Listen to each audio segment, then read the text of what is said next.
What's up, everybody? It's KBR Sports back from the break. Remember, guys, you guys can follow KBR Sports and subscribe to us on Rabble TV, Spreaker, YouTube, SoundCloud, and iTunes.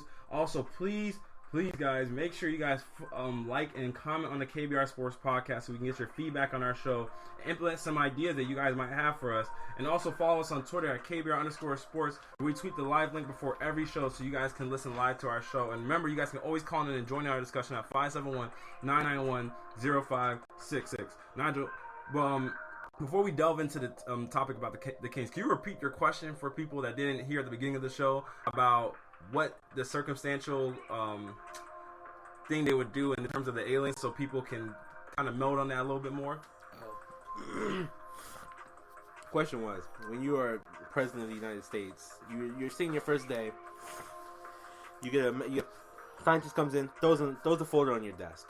He says, "Sir President," or "Man President," President Madam, whichever way it's supposed to go. We just got a sign that extraterrestrial life has tried to get in contact with us.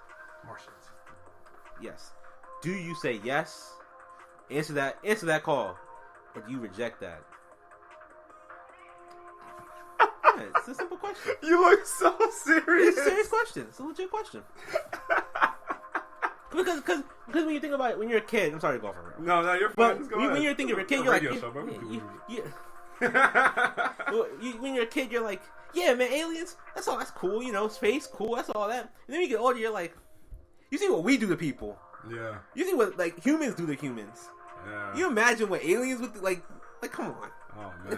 Well, here's the crazy thing, though. You notice that in every depiction of aliens, we've never, ever depicted aliens in the means that humans are superior. What if we're actually the superior species? That's fine. It's great. We can be, from a distance. That's absolutely fine. Just no unwelcome. You just don't want it. No, I don't. It's just unnecessary. So if you had, but what if aliens look like humans? Like say if you're in a Dragon Ball Z instance. I don't care. Really? I don't care. You wouldn't do it? No, because perfect example. A Dragon Ball Z character comes, a guy from Namek or something, like a fake planet like Namek. Yeah. Comes to Earth. Guess what that guy can do? Destroy the planet. Without even thinking about it. What was that movie? Is it Dragon Ball Z one? Yeah. With Braddock. Whatever. Bardock? Yeah, Bardock. Yeah. What was the first thing that happened? What was the first thing that happened in that movie? They went and conquered the planet. Exactly. I don't want it. I just want to see people with powers. I'd love to see people with powers. Just as long as it's not used to our detriment. Wow. Well, that was game. Yeah, just let y'all know we have like a game of Miami versus Virginia right now. It's currently on ESPN. No, you didn't see the shot though. Yeah, he hit. Apparently, Miami just hit a game-winning shot. Man lost the ball and just chucked it up at the rim. But yeah, so before we went to the break, I alluded to the fact that the Kings made the trade for traded DeMarcus Cousins to the Pelicans, which now results in. Oh, he didn't get out. He didn't get out of his hands at the time. But sorry. Which now results in DeMarcus Cousins being away from the Kings and them not lacking an all-star player now. So, Nigel, how bad does this move make the Sacramento Kings look? Are we talking about from on the court, or are we talking off the court? I mean, just as a managerial perspective. Okay. I forgot to read the quote about that Vlade Divac said right before you go. This is what Vlade Divac literally said today in regards to the trade. Most likely, we would have get less because I had a better deal 2 days ago. I don't want to go into details. I don't want to discuss the process. Then he went on to say, we feel very strong about this draft this year. It's very strong, stronger than the past years. It's time to start fresh. So that means he had a better deal in the works days ago than what they obviously traded for today. But go on. What were you going to say? What was I? From a managerial standpoint. Okay. For 3 years. Not even 3 years. 2.5 years. People trashed Philadelphia. They trashed Sam Hinkie. Talking about how he was ruining the sport, destroying the culture in Philadelphia, etc., etc., etc. Philadelphia right now has done more good for their team than Sacramento has done in 10 years for their team. If you look at Sacramento right now, where are they at? What have they been doing for the last 10 years? Losing? Rebuilding. Yeah. They got DeMarcus Cousins. They were rebuilding. They get rid of DeMarcus Cousins. They're rebuilding. I read off the draft picks earlier, but they haven't done anything. Mm-hmm. They haven't drafted a single good player outside of Isaiah Thomas. They haven't. I like Nick Zocas. He's not good. Ben McLemore, garbage. I'm sorry. But still, Jimmer Fredette, bad. It's like they haven't done anything. So you haven't done anything on the court, and then you have one star player. You are already steps ahead of other teams. You have a star player. You have a foundation to build around. You don't build anything around him. Your best player you signed around him was Rajon Rondo, an old Rajon Rondo, not even like a prime Rajon Rondo. An old 29-year-old coming off an ACL injury Rondo. His second best player was probably Darren Collison, who's coming off the bench. Yeah. Then you probably have Rudy Gay, who's a wing that nobody wants. And each team has gotten better when you got rid of him. Yeah, that's just true. I'm still just on the court, by the way. So then, you get to the managerial part. You get, so he said today, like you said, the quote was, they had a better deal. Yep. Don't say that. Yeah, I don't know why he said Don't say that. I don't know why he said Don't say that. It didn't make any sense to me. The other thing that came out after that was I don't know why he that Wojnarowski, I think I'm saying this wrong. Wojnarowski said other GMs were getting frustrated by the Kings because they weren't returning calls. Yeah. So it's like, yeah. Another tweet came out from another reporter saying Vlade Divac had one intention when he went to New Orleans, trade DeMarcus Cousins. What did he say the entire time? The last 2 weeks, what has he been saying? I want to trade him. He's not available for the trade. Thing is that 40 minutes before the trade, a reporter said DeMarcus Cousins' agent said Vlade Divac had guaranteed them there was going to be no trade 40 minutes before the trade happened. Wow. So it's like it's like the ultimate ineptitude. How can you trust him? Yeah, I get it.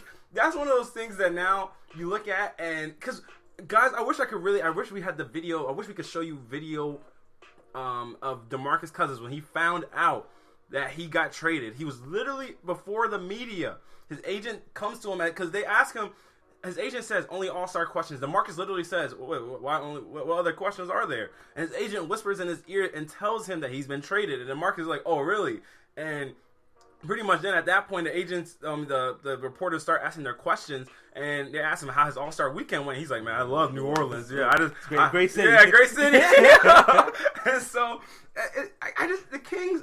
You didn't even inform the guy that you traded him. Like that just shows how bad this organization is. Like, and Vlade, before you say something real quick, Vlade, as a GM, as a overseer of operations, I just don't understand how you can be so adamant for the past 2 weeks. Then it comes out that the Lakers, the Lakers were in trade talks, the Celtics, the Bulls, the Sixers, all these other teams were in trade talks for this man, and the Oklahoma City Thunder. And then you said he would. I just don't get it. The thing is, Vivek, the owner of the Sacramento Kings, terrible owner. Not like a terrible guy or anything. He's just, in terms of basketball sense, he's just not been great. Chris Mannix from Yahoo said, Kings manager Vlade Divac publicly pledged his allegiance to DeMarcus Cousins, like you said 2 weeks ago. Yeah. But internally, nobody believed him. Full court press of Renadiv, which is Vivek's first name, began earlier this season, or began before the season. They tried to get him on board before the season. This isn't a 2-week thing. They're trying to get Vlade or the owner. No, they tried the owner on board with trading him. Mm-hmm. And in the article it says the Kings front office united in one goal. This is beginning of the season still. United in one goal. Getting Vivek Ranadiv on board with trading 3-time All-Star center DeMarcus Cousins.